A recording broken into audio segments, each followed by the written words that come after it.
Hello student, last lecture में हम law of vector addition देख रहे थे, जिसमें सबसे पहला ट्रायंगल लॉ ऑफ एडिशन देख रहे थे और उसमें हमने दो वेक्टर के एडिशन के लिए जो रिजल्टेंट जो मैग्नीट्यूड का फॉर्मूला हमने डेराइव किया था, जो कि निकल के आया था r is equal to root over A square plus B square plus 2ab cos theta. यहाँ तक हमने बात की थी और उसके कुछ स्पेशल केस भी देखे थे।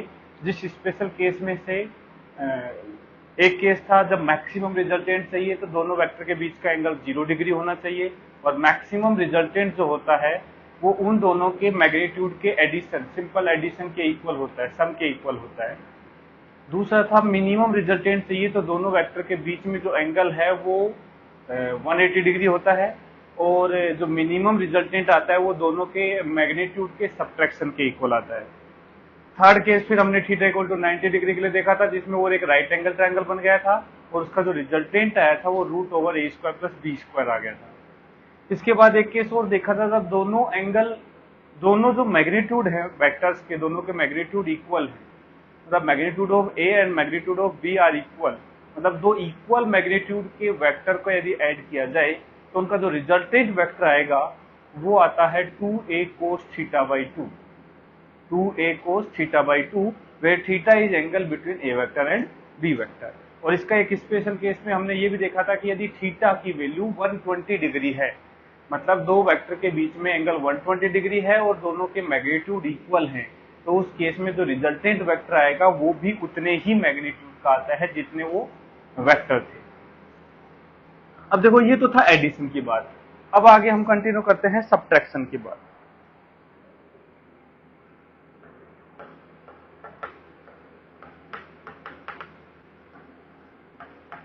Subtraction of two vector. देखो बेटा, मेरे पास दो वेक्टर हैं, ए वेक्टर और बी वेक्टर। मेरे को उनका सब्ट्रैक्शन एस निकालना है, ए माइनस बी।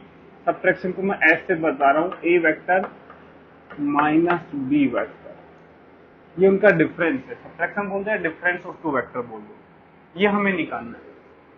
तो देखो, जैसे ये ए वेक्टर है, बी वेक्टर ये था,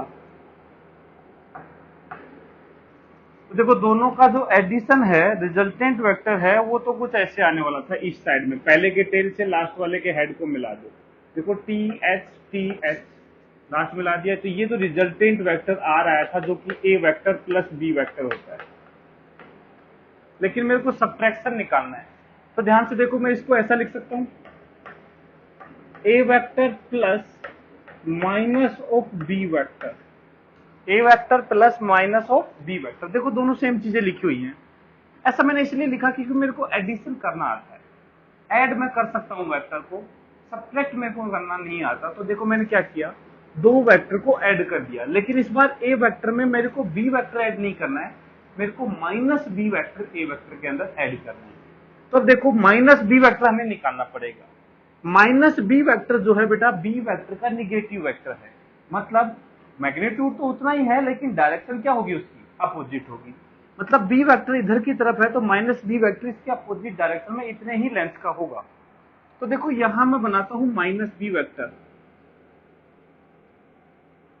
इतनी ही लेंथ का एक इसके अपोजिट डायरेक्शन में वेक्टर बना दिया ये, तो इसको मैंने बोल दिया माइनस ऑफ बी वेक्टर। ऐसे निगेटिव वेक्टर बनाते हैं बेटा, जैसा इतना ये है इधर इतना बना दिया। टेल कहीं भी रख सकते हैं लेकिन डायरेक्शन देखो इसके अपोजिट होनी चाहिए और लेंथ भी वेक्टर की इसके इक्वल होनी चाहिए।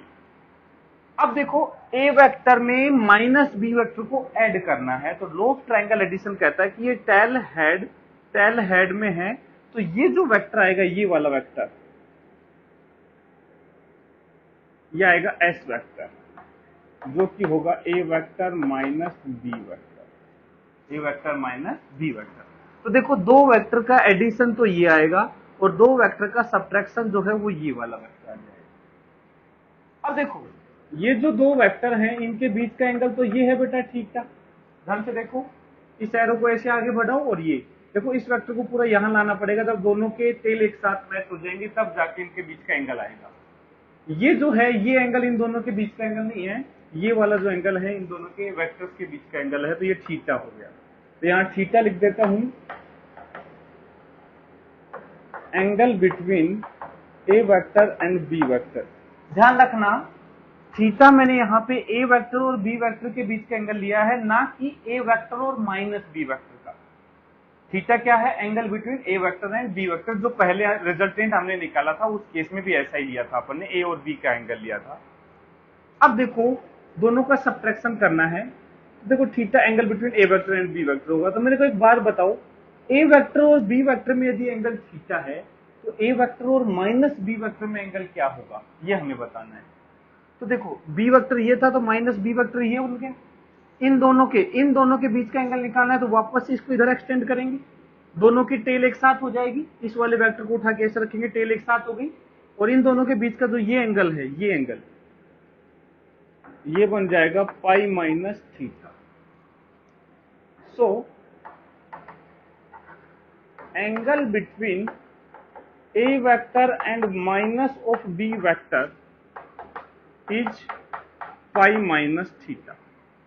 मतलब ए वेक्टर और माइनस बी वेक्टर में पाई माइनस थीटा एंगल हो गया। रिजल्टेंट दोनों को ऐड कर रहे हैं, यही तो था subtraction A vector plus of minus B vector. हम क्या करते थे? हम कहते थे कि जो एडिशन करेंगे रिजल्टेंट आएगा उसका मैग्नीट्यूड जो होगा वो a square plus B square plus 2ab cos theta होगा, जहां थीटा एंगल होता था उन दो वेक्टर के बीच में जिनको ऐड कर रहे हैं। लेकिन यहां पे जिनको ऐड कर रहे हैं ए वेक्टर और माइनस बी वेक्टर, इन दोनों में एंगल तो कितना है? Pi minus theta. तो देखो एस वेक्टर का जो मैग्नीट्यूड आएगा ये रूट ओवर ए square plus B square plus 2ab कोस।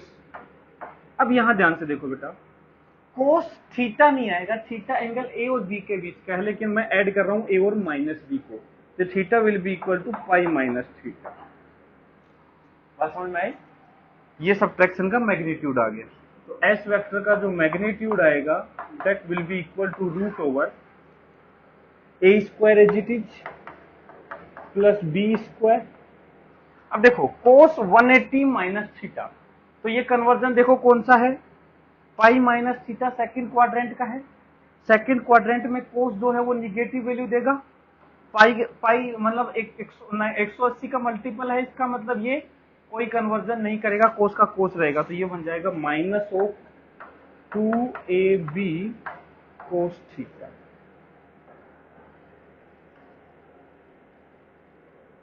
ये फॉर्मूला आ गया। एस वेक्टर का मैग्नीट्यूड होगा a square plus B square minus 2ab cos theta.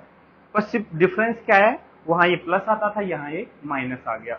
लेकिन फिर से बता रहा हूं, ध्यान रखना ये जो थीटा है बेटा angle between A vector and B vector ही है। बस सिर्फ सब्ट्रैक्शन में चेंज ये हुआ है माइनस, बाकी थीटा में कोई चेंज नहीं हुआ है। जो एडिशन में थीटा था वो ही सब्ट्रैक्शन में थीटा लेना है अपने को, बस सिर्फ यहां माइनस साइन लगा देना है। ये आ गया सब्ट्रैक्शन का मैग्नीट्यूड। और डायरेक्शन देखो हम ऐसे निकालेंगे, ए वेक्टर और माइनस बी बनाएंगे और ये सब्ट्रैक्शन इसकी डायरेक्शन आ जाएगी। अब देखो बेटा इसके कुछ केस देखते हैं। केस 1 देखो, केस 1 क्या है? फॉर मैक्सिमम डिफरेंस, यदि दो वेक्टर का डिफरेंस हम मैक्सिमम चाहते हैं तो मतलब एस को मैक्सिमाइज करना है। तो खुद बताओ यहां ए और बी तो देखो बेटा फिक्स वैल्यू रखेंगे, थीटा वेरी करेगा, दो वेक्टर के बीच का एंगल वेरी करेगा, तो किस कंडीशन में जाके ये मैक्सिमम बनेगा? तो देखो उसके लिए जरूरी है कि कोस थीटा की वैल्यू जो है वो -1 हो जाए, तो माइनस माइनस प्लस हो जाएगा और ये वापस से मैक्सिमम बन जाएगा।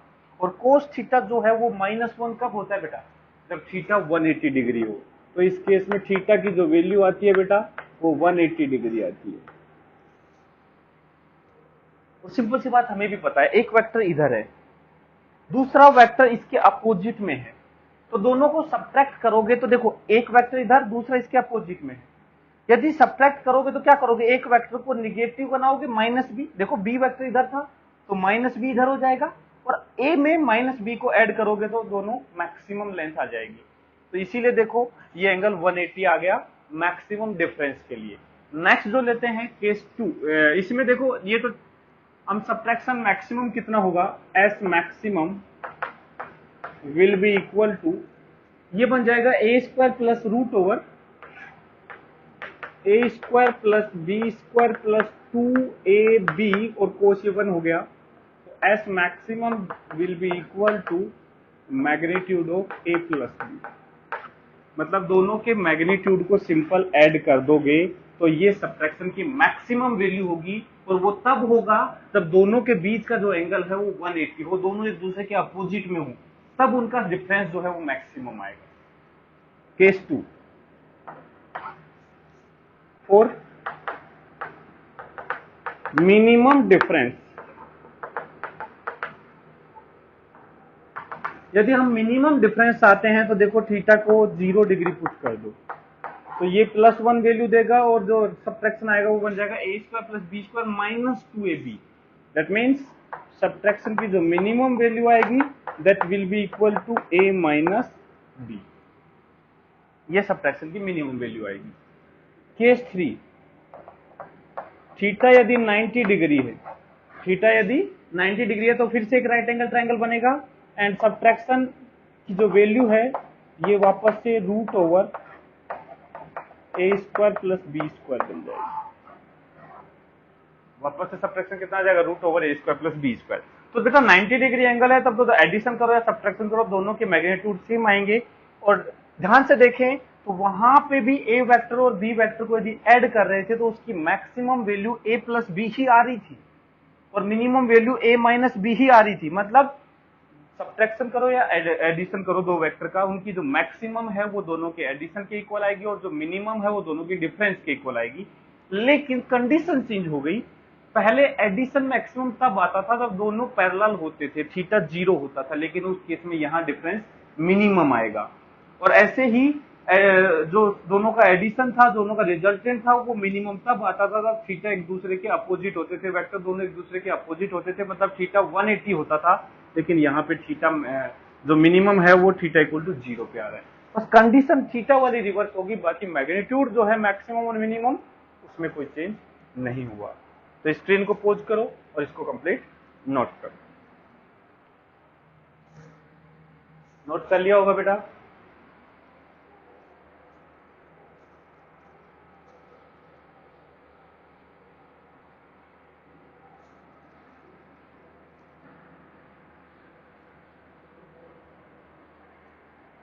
इसके बाद देखो बेटा नेक्स्ट जो है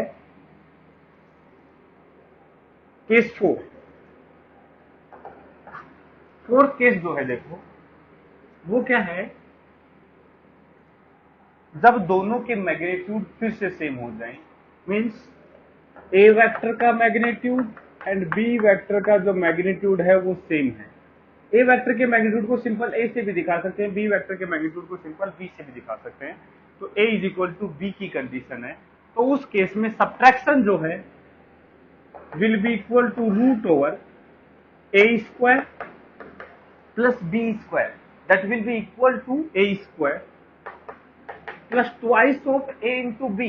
it means b is equal to a, तो ये बन जाएगा ट्वाइस ऑफ ए स्क्वायर, और ये माइनस था बेटा, into cos theta. Subtraction will be equal to a square plus a square minus 2a square cos theta. This will become root over a square plus a square, 2a square common आ जाएगा और remaining होगा 1 minus cos theta. अब देखो trigonometry में एक formula बताया था, half angle formula, 1 minus cos theta को क्या लिख सकते हैं? We know that 1 minus cos theta will be equal to twice of sin square theta by 2. 1 plus cos theta will be equal to twice of cos square theta by 2 and 1 minus cos theta will be equal to twice of sin square theta by 2. तो देखो यहाँ इसकी value put कर देंगे, then subtraction will be equal to root over 2 into 2 4 times of a square sin square theta by 2. तो root इसका हटाएंगे तो ये subtraction will be equal to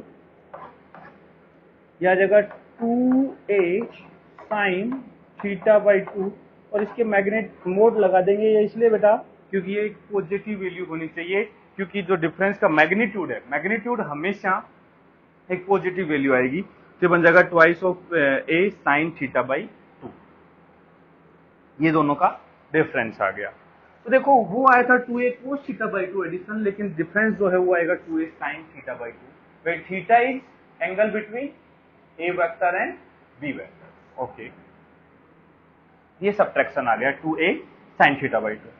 अब देखो इसी केस में एक थीटा की एक दो वैल्यू लेके देखते हैं। वहां देखो हमने दो वैल्यू ली थी, थीटा इज इक्वल टू 120 जब हमने वैल्यू ली थी उस टाइम पर दोनों का जो एडिशन आ रहा था वो उतना ही था जितना उनका मैग्नीट्यूड था। लेकिन देखते हैं यहाँ क्या होता है।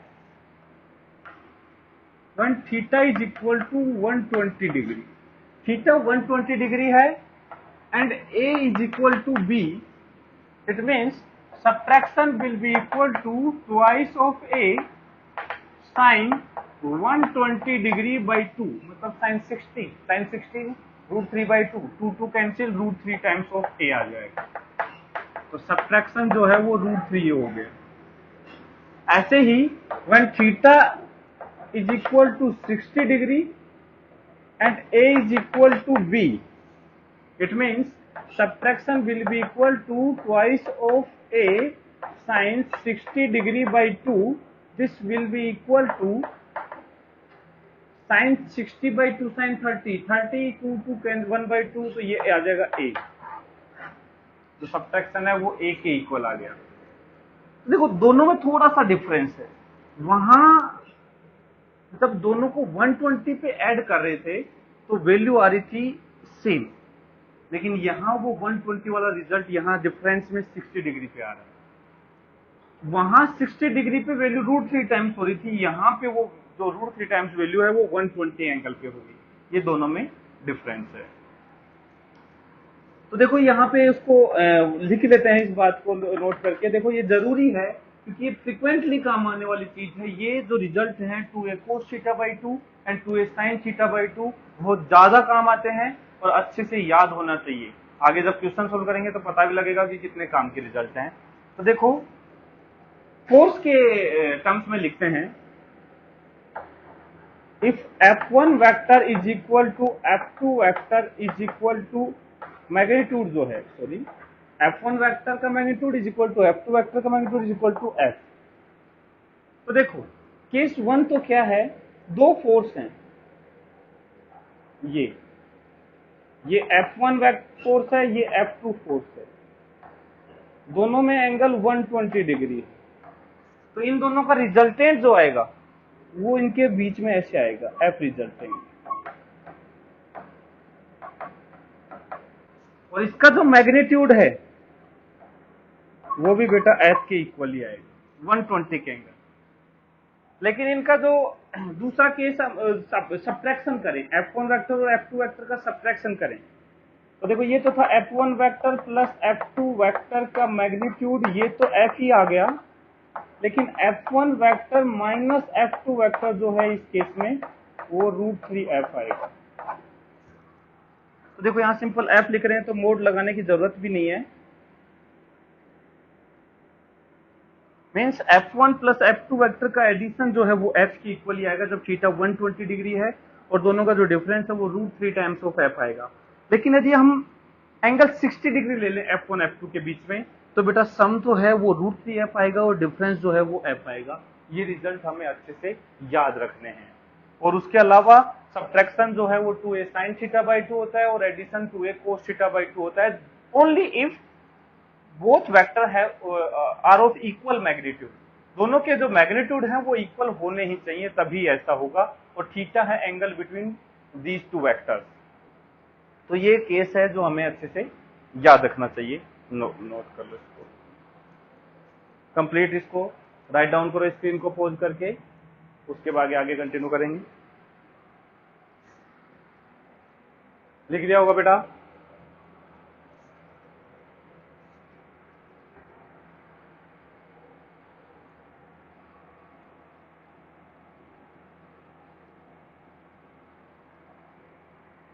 तो देखो ये नोट का पहला पॉइंट था। अब देखो एक नोट और देखते हैं, सेकंड पॉइंट नोट में ही आगे कंटिन्यू करना है। वो क्या है, हमने ये पहले भी देखा था कि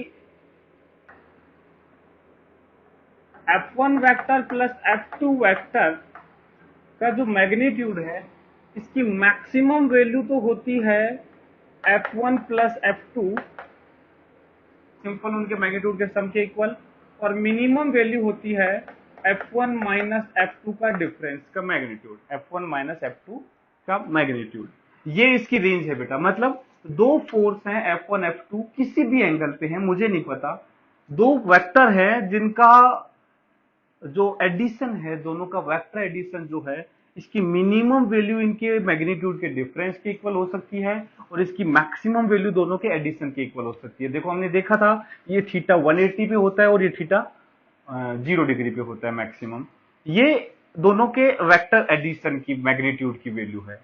यदि हम बात करें इनके डिफरेंस की, F1 vector minus F2 vector का डिफरेंस का मैग्नीट्यूड, ये वापस से सेम होगा, इसकी मैक्सिमम वैल्यू फिर से F1 प्लस F2 होगी और मिनिमम वैल्यू फिर से F1 माइनस F2 के मैग्नीट्यूड के इक्वल होगी।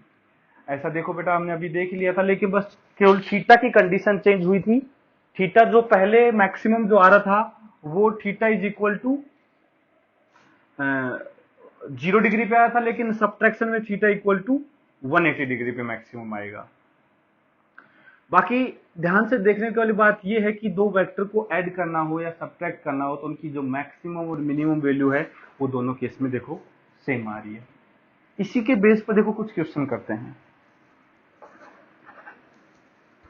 क्वेश्चन ये है,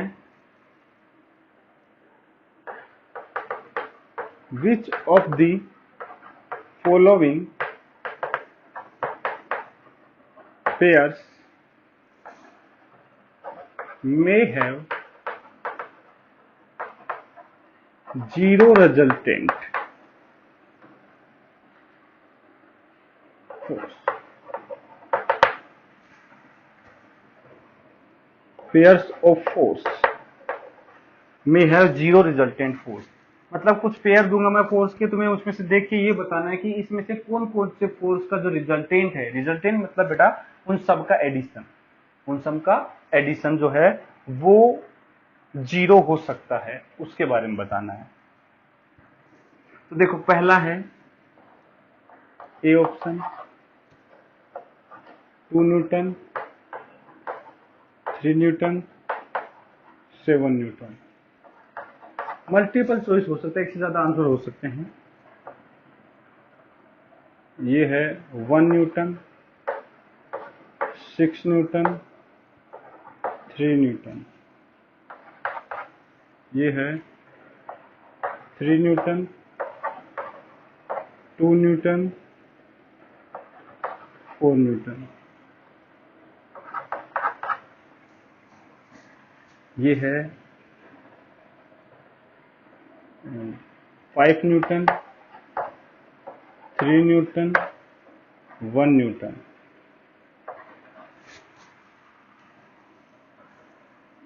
ये बेटा 4 केस हैं जिसमें से बताना है किस केस में रिजल्टेंट 0 हो सकता है। तो देखो ऐसे क्वेश्चन कैसे करते हैं उसके बारे में थोड़ा आइडिया लेते हैं। देखो 3 फोर्स को नेट जो है 3 फोर्स का वो रिजल्टेंट 0 चाहते हैं, और इसने बोला मे है, मतलब कोई भी एक कंडीशन में यदि 0 रिजल्टेंट है तो इसको आंसर टिक करना है। अब देखो इनके बीच में एंगल नहीं बताया हमें, सिर्फ इनका मैग्नीट्यूड दे दिया 3 फोर्स का। अब 3 फोर्स के मैग्नीट्यूड से उनका रिजल्टेंट 0 हो सकता है, वो कैसे चेक करें? उसको चेक करने का तरीका ये कि एंगल तो चाहे जो ले लो, हमें कोई दिक्कत नहीं है, बस सिर्फ किसी भी एक कंडीशन में इनका रिजल्टेंट 0 कर दो। तो पहले क्या करते हैं ऐसे केस में, मुझे पता है इन दो फोर्स को ऐड करते हैं, हम इन दो फोर्स का रिजल्टेंट निकालते हैं। अब देखो इन दोनों को जब ऐड करेंगे 2 न्यूटन और 3 न्यूटन, तो एक रेंज ऑफ वैल्यू आएंगी। वो क्या, जब दो को ऐड करेंगे तो मिनिमम जो पॉसिबल वैल्यू है वो उनके डिफरेंस के इक्वल होगी और मैक्सिमम पॉसिबल वैल्यू उनके एडिशन के इक्वल होगी।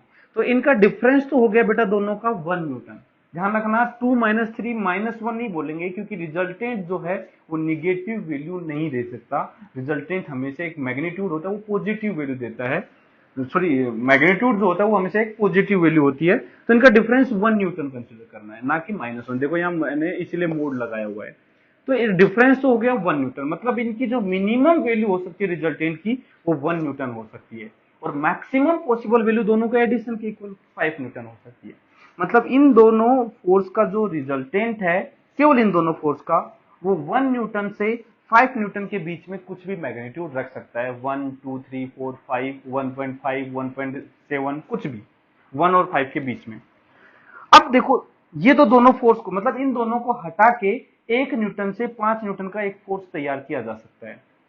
अब दूसरा जो फोर्स है वो 7 न्यूटन का है। तो सिंपल सी बात देखो बेटा, यदि दो फोर्स है हमारे पास और दोनों का रिजल्टेंट हमें 0 चाहिए, तो वो एक ही पॉसिबिलिटी है, क्या? दोनों के मैग्नीट्यूड सेम होने चाहिए, दोनों की डायरेक्शन अपोजिट होनी चाहिए। अब डायरेक्शन तो यहां मैं चाहे जो ले सकता हूं, मैग्नीट्यूड सेम होना चाहिए। 2 न्यूटन के फोर्स को सिर्फ 2 न्यूटन का फोर्स ही कैंसिल कर सकता है, जब हम सिर्फ 2 फोर्स की बात कर रहे हैं। तो यहां पे जो फोर्स हमने तैयार किया, ये मिनिमम 1 न्यूटन वैल्यू रख सकता है और मैक्सिमम 5 न्यूटन वैल्यू रख सकता है। तो इन दोनों के बीच में ही ये तीसरा फोर्स होता तो रिजल्टेंट 0 बन सकता था, अदरवाइज रिजल्टेंट 0 नहीं बनेगा। तो देखो, ये 1 न्यूटन से ज्यादा है और 5 न्यूटन से भी ज्यादा है, तो 1 to 5 न्यूटन के बीच में ये फोर्स आता तो हम कहते कि जीरो रिजल्टेंट रख सकता था, कैंसिल कर सकता था।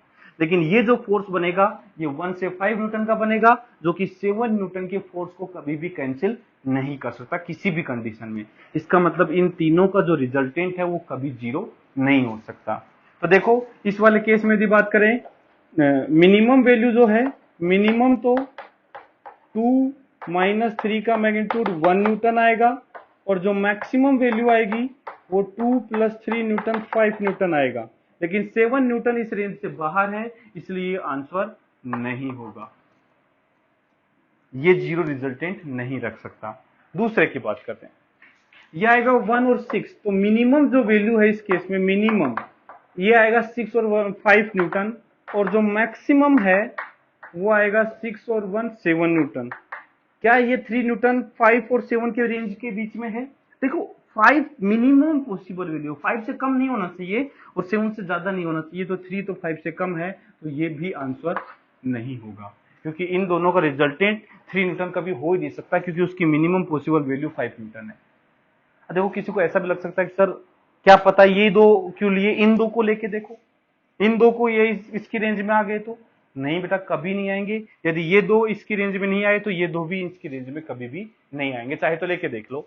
6 न्यूटन और 3 न्यूटन दोनों लिए, तो मिनिमम पॉसिबल वैल्यू तो इनके डिफरेंस के इक्वल, तो 6 - 3 तो 3 न्यूटन का आ जाएगा, और मैक्सिमम आएगा 9 न्यूटन।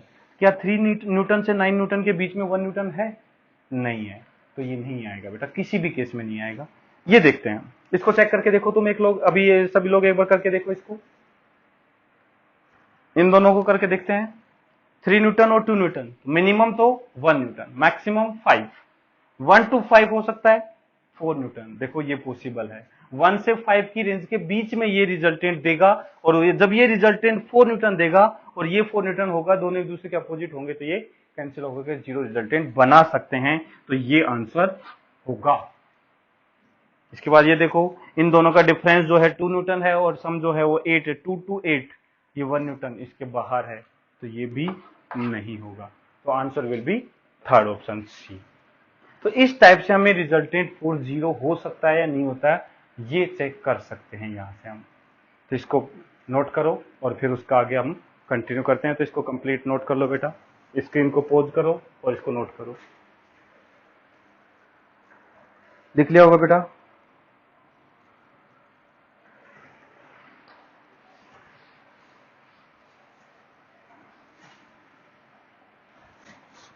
तो बेटा, ये हो गया, कुछ एग्जाम्पल कर लिया हमने, और बाकी एग्जाम्पल हम बाद में करेंगे। पहले हम लॉ ऑफ वेक्टर एडिशन पढ़ रहे थे, जिसमें ये पहला केस पढ़ा था हमने, ट्रायंगल लॉ ऑफ एडिशन। तो दूसरा लॉ ऑफ एडिशन है, वो है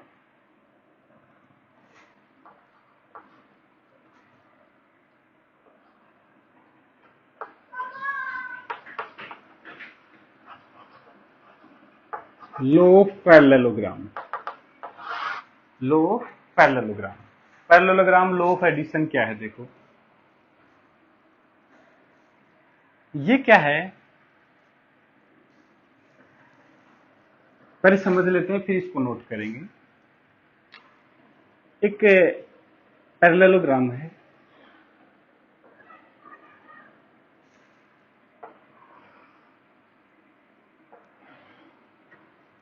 ये साइड इसके पैरेलल है, ये साइड इसके पैरेलल है। इसमें कहा इसकी दो एडजेसेंट साइड जो हैं, एक ही कॉर्नर से स्टार्ट होने वाली ये दोनों जो साइड हैं, इसको एक को बोल दिया ये ए वेक्टर है और दूसरी जो है वो बी वेक्टर है। दो एडजेसेंट साइड जो हैं वो ए वेक्टर और बी वेक्टर है। तो बेटा इन दोनों साइड के बीच वाला जो इसका डायगोनल है, इन दोनों के बीच में जो डायगोनल आएगा, देखो दो डायगोनल होंगे इसके, एक ये वाला होगा और एक ये वाला। तो बेटा ये वाला जो डायगोनल है दोनों वेक्टर के बीचों बीच, ये डायगोनल जो है वो इन दोनों के रिजल्टेंट को दिखाएगा, आर वेक्टर को, मतलब दोनों के एडिशन को दिखाएगा, ए वेक्टर प्लस बी वेक्टर। मतलब इस पैरेललोग्राम की दो साइड यदि ए वेक्टर और बी वेक्टर, दो एडजेसेंट साइड ए वेक्टर और बी वेक्टर को बता रही हैं, तो उन दोनों साइड के, ध्यान रखना, दो एडजेसेंट साइड हैं और दोनों के टेल एक साथ होने चाहिए बेटा। ये ए वेक्टर इधर है और ये बी वेक्टर इधर है, दोनों एक साथ ज्वाइंट होनी चाहिए। ये यदि एक ए वेक्टर और बी वेक्टर को रिप्रेजेंट कर रही है, तो इन दोनों का जो रिजल्टेंट है वो इस पैरेललोग्राम का वो डायगोनल होगा जो इन दोनों के बीच से जा रहा है। यही है लो पैरेललोग्राम एडिशन। देखो इसको हम निकाल भी लेते हैं कि ऐसा कैसे है। देखो ये ए वेक्टर है बेटा, ये बी वेक्टर है तो इसके पैरेलल ये भी है, ये वाला वेक्टर भी है, तो ये जो वेक्टर है ये बी वेक्टर होगा और इसके पैरेलल ये है तो ये भी ए वेक्टर होगा, क्योंकि लेंथ सेम है और दोनों पैरेलल भी हैं। तो सेम ए वेक्टर ये है और ये सेम ये बी वेक्टर ये है। तो ट्रायंगल ऑफ एडिशन भी कह रहा है ये ए वेक्टर और ये बी वेक्टर, तो ये आएगा ए प्लस बी वेक्टर। तो देखो सेम चीजें हैं, दोनों में कोई डिफरेंस नहीं है, सिर्फ बस कुछ लो बना दिए, इससे भी कुछ चीजें हम आसानी से बता पाते हैं, उसके बारे में बात करेंगे। इनका ये जो एंगल है ये इस रिजल्टेंट का ए वेक्टर से एंगल है अल्फा, और ये जो एंगल है इधर वाला ये इस रिजल्टेंट का बी वेक्टर से एंगल है बीटा। तो अल्फा जो है वो है angle between resultant vector and A vector, और बीटा जो है वो है angle between resultant vector and B vector, और थीटा जो है वो angle between A vector and B vector तो है, जो कि यहां पे ये एंगल थीटा होगा। अब देखो यदि कोई कहे कि इसका दूसरा जो डायगोनल है वो क्या बता रहा है, ये डायगोनल तो ठीक है रिजल्टेंट को बता रहा है, दूसरा जो डायगोनल है, सपोज मैं इसको बना देता हूं, ये क्या बता रहा है। मैंने कहा सपोज ये एक्स वेक्टर है, मुझे नहीं पता क्या है, ये जो वेक्टर है ये एक्स वेक्टर है। तो अब देखो ट्रायंगल लॉ ऑफ एडिशन में सीख चुका हूं, तो ये ए वेक्टर है, ये एक्स वेक्टर है, ये बी वेक्टर है। तो ध्यान से देखें, तो यहां से शुरू करिए, तो देखो टेल हेड, फिर इसकी टेल, फिर हेड, तो टी एच, तो थर्ड जो है अपोजिट सेंस में भी है। इसका मतलब मैं कह सकता हूं from triangle law of addition B vector plus X vector जो होगा, B vector plus X vector जो होगा वो इक्वल होगा ए वेक्टर के बेटा। तो यहां से एक्स वेक्टर जो होगा वो होगा a vector minus B vector, मतलब इसका जो दूसरा डायगोनल है वो इसके सब्ट्रैक्शन को बता रहा है, और इसका जो ये डायगोनल है ये दोनों के एडिशन को बता रहा है। मींस जो डायगोनल दोनों के बीच में है वो वेक्टर जो है दोनों के एडिशन वेक्टर को बताएगा, और जो दूसरा डायगोनल है वो दोनों के डिफरेंस के वेक्टर को बताएगा, ए वेक्टर माइनस बी वेक्टर। यदि इधर वाला डायगोनल की डायरेक्शन ली है तो A vector minus B vector, और इसके अपोजिट लेंगे तो ये होगा बी वेक्टर माइनस ए वेक्टर। अब इसको पहले हम नोट करेंगे, फिर बाद में ये लिखेंगे, ये नहीं, पहले मैं जो बोल रहा हूं वो नोट करेंगे, हेडिंग डालेंगे लॉ ऑफ पैरेललोग्राम या फिर पैरेललोग्राम लॉ ऑफ एडिशन, जो भी हेडिंग डालना चाहो। अब देखो इसमें नोट करेंगे, if two adjacent side of a parallelogram, if two adjacent side of a parallelogram represent a vector and b vector, a vector and b vector, then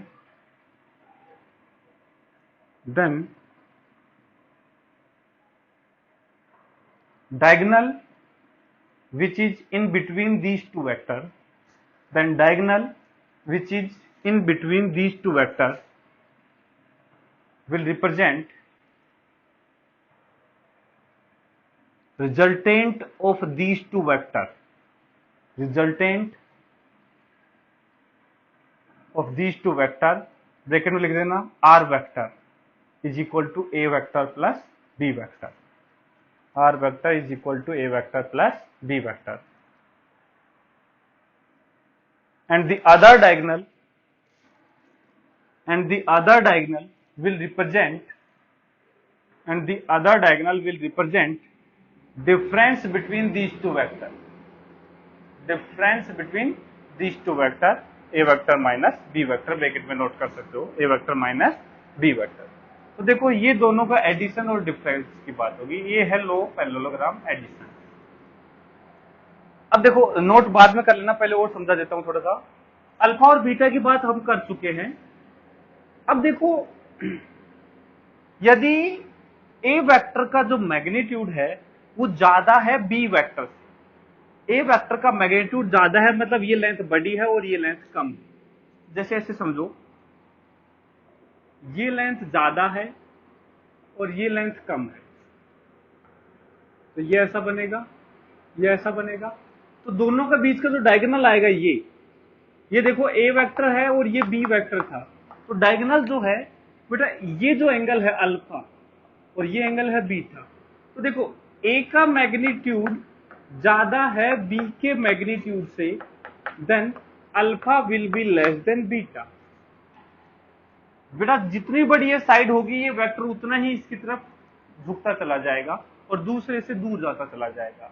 तो ये ध्यान रखना, जिस वेक्टर का मैग्नीट्यूड बड़ा है रिजल्टेंट उसी की तरफ झुक जाएगा. उसकी तरफ झुक जाएगा मतलब वो वाला जो एंगल है वो कम हो जाएगा. यदि ए वेक्टर बड़ा है तो ए के साथ जो एंगल है अल्फा वो कम हो जाएगा बीटा से, और यदि बी वाला वेक्टर बड़ा है तो बीटा कम हो जाएगा अल्फा से. और यदि दोनों वेक्टर के मैग्नीट्यूड में इक्वल हैं, यदि दोनों के मैग्नीट्यूड इक्वल हैं तो दोनों जो एंगल हैं वो भी इक्वल होंगे, मतलब उनका रिजल्टेंट बीचों बीच जाएगा. तो ध्यान रखना, ये पहला केस हो गया. जब ए का मैग्नीट्यूड बी से बड़ा है तो उस केस में अल्फा छोटा हो जाएगा बीटा से. जिसका लेंथ बड़ा होगा उससे एंगल कम होगा रिजल्टेंट का. ऐसे ही if A vector have magnitude less than b vector then alpha will be greater than beta. या फिर मैं कहूं बी का मैग्नीट्यूड ए से बड़ा है तो बी का जो एंगल ए से अल्फा से क्या हो गया, छोटा हो गया. Third is if magnitude of both A and B are equal then angle of resultant from A vector and B vector will also be equal. Alpha beta दोनों क्या होंगे, इक्वल. तो यहां से मैं इजीली बता पाता हूं कि जो वेक्टर ज्यादा मैग्नीट्यूड का है रिजल्टेंट उसी की तरफ ज्यादा झुका हुआ होगा. ठीक है. इसके अलावा देखो यहां से एक चीज और निकाल सकते हैं. जैसे क्वेश्चन से कहें कि एक पैरेललोग्राम है,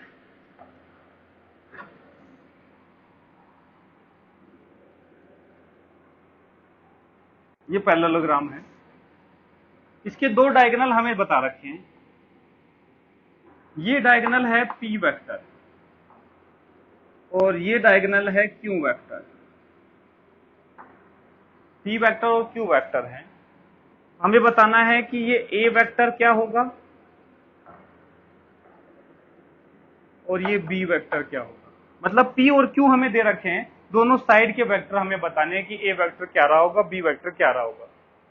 तो सिंपल सी बात है बेटा, ये जो पी वेक्टर है एक्चुअल में रहा होगा a vector plus b vector, और जो बेटा क्यू वेक्टर है ये एक्चुअल में रहा होगा a vector minus B vector. तो यदि मुझे ए वेक्टर निकालना है तो दोनों को ऐड कर दूं. दोनों को ऐड करूंगा तो P vector plus Q vector will be equal to twice of A vector. It means A vector will be equal to P vector plus Q vector by 2. तो दोनों को ऐड करके बाई 2 करोगे तो ए वेक्टर आ जाएगा. ऐसे ही B vector निकालने के लिए इसमें से इसको सब्ट्रैक्ट करना पड़ेगा. सब्ट्रैक्ट करोगे तो ए कैंसिल हो जाएगा और ये बन जाएगा P vector minus Q vector will be equal to twice of B vector. It means B vector will be equal to P vector minus Q vector upon ये ए और बी आ जाएगी. तो ए और बी दे रखे हैं तो पी और Q निकाल सकते हैं, पी और क्यू दे रखे हैं तो ए और बी वेक्टर निकाल सकते हैं. मतलब डायगोनल दे दे तो भी वेक्टर बता सकते हैं, वेक्टर दे दे तो डायगोनल बता सकते हैं। ये है लॉ ऑफ पैरेललोग्राम एडिशन। इससे हम ज्यादा इजीली एंगल के बारे में बोल पाते हैं कि रिजल्टेंट के साथ कम एंगल कौन बनाएगा, जिसका मैग्नीट्यूड क्या होगा, बड़ा। यदि दो फोर्स हैं, सपोज एक ऑब्जेक्ट को दो आदमी खींच रहे हैं, एक इधर से खींच रहा है और एक किसी एंगल पे खींच रहा है, तो यदि बात कहा जाए कि जो ये ऑब्जेक्ट किसकी तरफ ज्यादा मूव करेगा, ज्यादा मूव किसकी तरफ करने की कोशिश करेगा, सिंपल सी बात है, जो ज्यादा जोर से खींच रहा होगा, मतलब जिसका मैग्नीट्यूड ज्यादा बड़ा होगा रिजल्टेंट फोर्स उसी की तरफ ज्यादा होगा, जिसका मैग्नीट्यूड जितना कम होगा रिजल्टेंट उसकी तरफ उतना ही कम होगा। तो वहीं से देखो, यहां से सीधा रिजल्ट हम यहाँ पे ये बना सकते हैं। तो स्क्रीन को पॉज करो बेटा और इसको कंप्लीट नोट कर लो। ये नोट कर लिया होगा बेटा?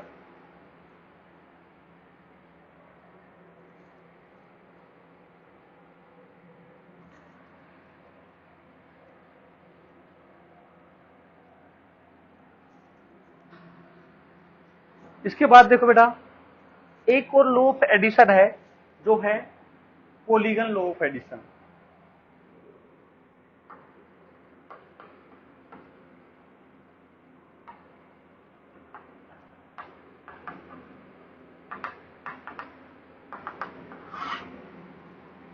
पॉलीगन लॉ ऑफ एडिशन देखो, पहले समझेंगे फिर उसके बाद लिखेंगे। एक पॉलीगन है जिसकी साइड कुछ ए वेक्टर, बी वेक्टर, सी वेक्टर ऐसे देखो। अभी तक जो हमने देखे हैं वो दो वेक्टर को ऐड करना सीखा है। मान लो दो से ज्यादा वेक्टर हैं तो उनका रिजल्टेंट कैसे निकाला जाए उसके बारे में यदि बात करें तो वहां यूज आता है लो पॉलीगन लॉ ऑफ एडिशन। जैसे ये ए वेक्टर है, ये बी वेक्टर, ये सी वेक्टर, ये डी वेक्टर, ये ई वेक्टर,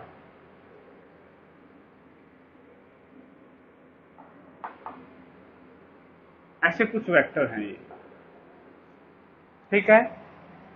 इन सबको ऐड करना है तो सबसे पहले क्या करेंगे, टेल हेड अरेंजमेंट में लगा देंगे।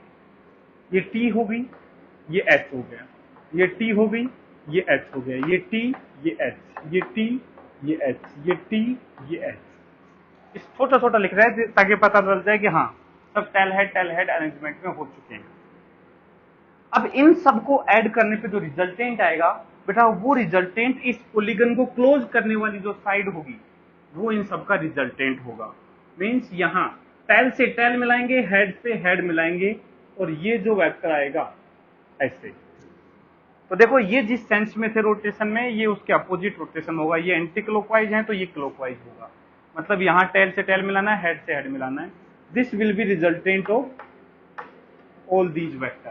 तो यहां से मैं लिख सकता हूं r vector will be equal to a vector plus b vector plus c vector plus d vector plus e vector. इन सब का जो एडिशन है वो रिजल्टेंट क्या आएगा, आर वेक्टर। तो यही पॉलीगन के बारे में बता रहा है कि एक पॉलीगन की बहुत सारी जो साइड हैं वो ए बी सी डी इन वेक्टर को एक ही सीक्वेंस में रिप्रेजेंट कर रही हैं। तो जो लास्ट साइड होगी जो इसको क्लोज करेगी, that will be equal to resultant of all these vector but in opposite sequence। उसकी सीक्वेंस अपोजिट होगी। इसका रोटेशन ऐसे है तो उसका रोटेशन इसके अपोजिट होगा। ये है लो पैरेललोग्राम एडिशन। तो इसमें पहले नोट कर लेंगे, लिखो if A vector comma B vector C vector, ऐसे कोमा लगा के लिखते जाओ, फिर डैश डैश डैश ऐसे आगे तक जितने भी वेक्टर हैं, represent sides of a polygon, sides of a polygon in same sequence, in same sequence. Same sequence के ब्रैकेट में लिख लेना tail head tail head tail head, ऐसे T H T H T H, ऐसे in same sequence के साथ ऐसे bracket में लिख देना arrangement. Then closing side of this polygon, closing side of this polygon मतलब जो इस सब को लास्ट में क्लोज कर रही होगी, closing side of this polygon will represent resultant of all these forces, all these vectors, resultant of all these vectors. ठीक है, इसको नोट कर लो, स्क्रीन को पॉज करो, इसको यहां तक नोट कर लो, ये तो हटा देता हूं, नोट करेंगे इसको।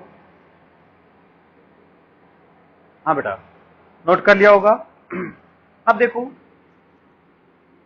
किसी केस में ऐसा भी तो हो सकता है कि लास्ट साइड क्लोज करने की जरूरत ही ना पड़े, पूरा क्लोज पॉलीगन बना ले। जैसे फॉर एग्जांपल ये है,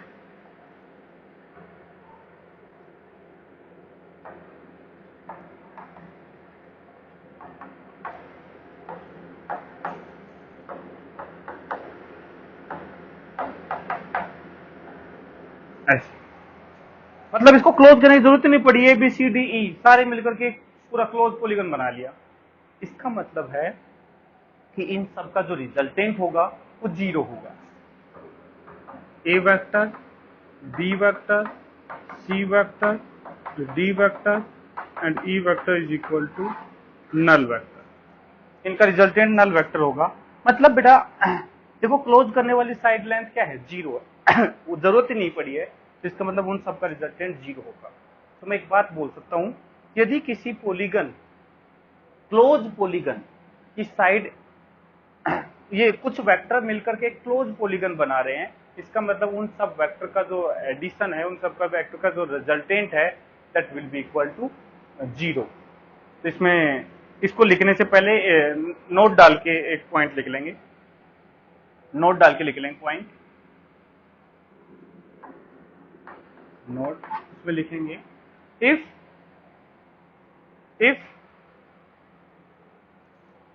some vectors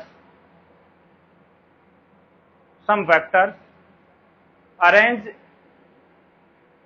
in a sequence th th th, ऐसे जो लिखा था अभी टैलेट, in a sequence th th th and form a closed polygon, then resultant of all these vectors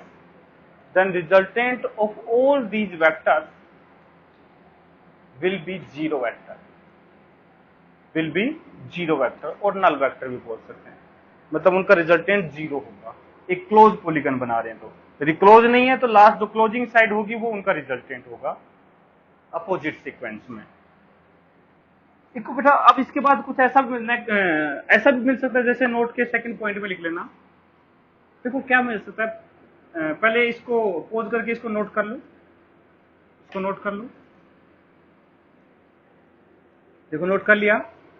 second जो पॉइंट है बेटा, कई बार ऐसे भी मिल सकता है कुछ,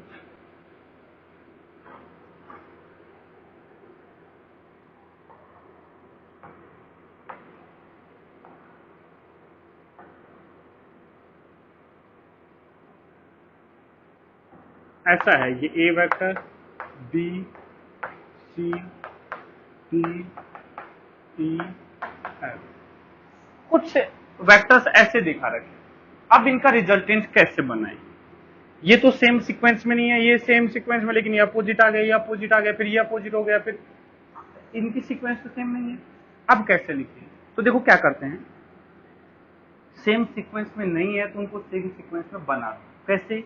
ये ए वेक्टर इधर है, ठीक है, हमें ऐसे ही चाहिए इस सेंस में।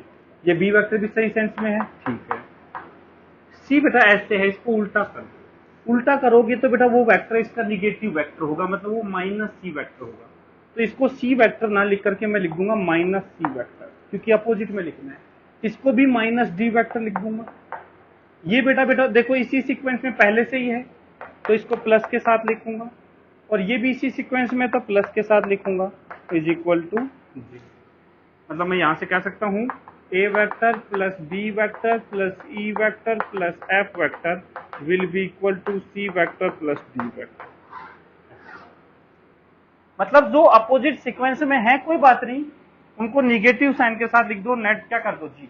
यदि ये क्लोज पॉलीगन बन रहा है तो उसको इसमें हम ऐसा करेंगे, निगेटिव साइन के साथ उन वेक्टर को लिखेंगे जो अपोजिट सीक्वेंस में आएंगे, जो उसी सीक्वेंस में आते जा रहे हैं उनको सेम साइज के साथ लिखेंगे। तो इस टाइप से भी हम यहाँ पे सोल्व कर सकते हैं।